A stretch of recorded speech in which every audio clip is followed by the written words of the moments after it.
გეხარო არალალი არულალო არალალო და ვარისლალო დასი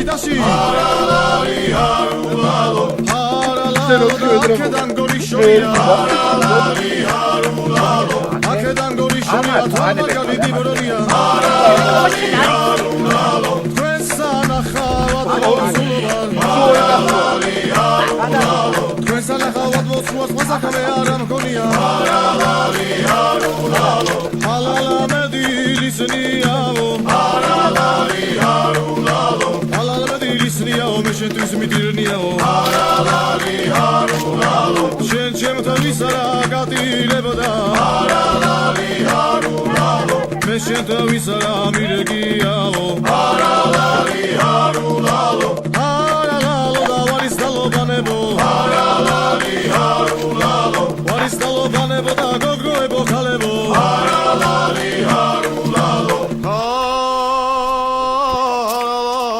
არალალო ვარისალალო ბიჭებო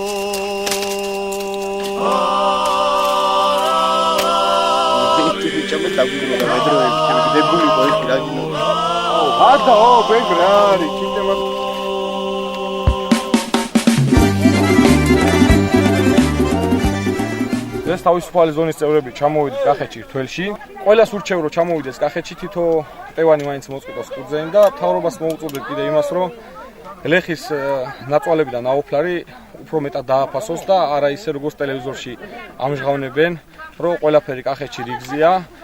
ყურძენი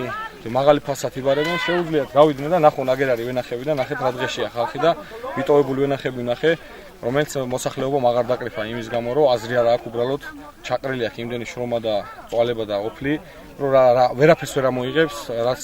დახარჯა წლის მანძილზე. ამიტომ ურჩევ ყველას, რომ რაღაცნაირად არა მარტო კახეთს, სოფელ ხალხს და სოფელში მშრომელ ადამიანებს გვერდში დაუდგეთ რაღაცით და შევეშველოთ, ვისაც რის საშუალება აქვს და მთავრობას კიდევ ერთხელ მოუწოდებ, რომ ცოტა ჯიბეზე ხელი გაიკრან, მეტად როცა ყავთ მილიარდერი ოლიგარქი სათავეში,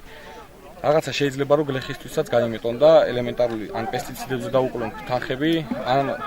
ყურძენი ჩაიბარონ ისე როგორც წესი და რიგია და არა ისე როგორც ახლა იბარებენ.